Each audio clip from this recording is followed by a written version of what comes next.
उत्तर प्रदेशच्या गाझियाबादमध्ये हिंदू रक्षा दल नावाची संघटना पिंकी चौधरी नावाचा व्यक्ती चालवतो. त्याचा एक व्हिडिओ सध्या चर्चेत आहे. या व्हिडिओमध्ये तो जंतर मंतरवर आंदोलन करणाऱ्या विद्यार्थ्यांना थेट धमकी देत आहे. आता या सर्वांना ठोकून काढायचे, त्यांचे पार्श्वभाग लाल करायचे.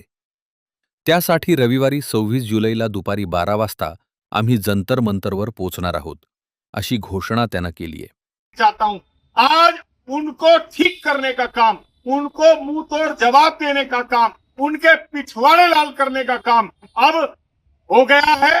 हिंदू रक्षा दल ने आह्वान कर दिया है कि हम इतवार में 26 तारीख को दोपहर 12 बजे जंतर मंतर पहुंच रहे हैं। त्याच्या या वक्तव्यावर आता शिवसेना ठाकरे गटाचे सहप्रवक्ते तुषार रसाळ आक्रमक झाले असून त्यांनी पिंकी चौधरी याला फोन करून जाब देखील विचारला. मात्र चौधरी यानं शिवेगाळ करत फोन कट केला. हाँ, पिंकी चौधरी बोल रहे हैं क्या? हाँ, और क्या धमकी दे रहे हो तुम विद्यार्थी लोगों को? कौन बोला? तुषार रसाळ बोल रहा हूँ मुंबई से.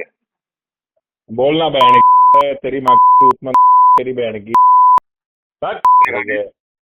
तरुणांना सभ्यता आणि संस्कार शिकवणारा पिंकी चौधरी, जो स्वतःला हिंदू रक्षक म्हणवतो, तोच जर दुसऱ्याला आई बहिणीवरून शिव्या देत असेल तर त्याचे कसले हिंदुत्व, असं म्हणत तुषार रसाळ आक्रमक झाल्याच पाहायला मिळत आहे. 25-26 दिन से हमारे बच्चे इस भारतवर्ष का जो भविष्य है जंतर मंतर पर अपने न्याय हकों के लिए लड़ाई दे रहे हैं. कल एक वीडियो देखा, कोई पिंकी चौधरी हिंदू रक्षा दल के राष्ट्रीय अध्यक्ष कहलाते हैं और कल एक वीडियो में कहते हैं कि जितने भी लोग ये जंतर मंतर पर आंदोलन कर रहे हैं ये देशद्रोही है, भारत विरोधी नारे लगा रहे हैं. मुझे उनको इतना ही कहना है कि ये कोई पार्टी का आंदोलन नहीं है और तुम जैसे जो गंदे लोग हैं जो सिर्फ हिंदू मुस्लिम यही करना जानते हैं. और जब मैंने कल कॉल किया, खुद को तुम एक सनातनी हिंदू कहते हो, जब मैं तुमको कॉल करके पूछ रहा हूं आपने धमकी क्यों दिया, तो आप मुझे गाली देते हो. तुम्हारे में दम रहेगा ना तो तुम तारीख और जगह तुम बताना, वहां वो ये तुषार रसाळ उधर आके आपको मिलेगा.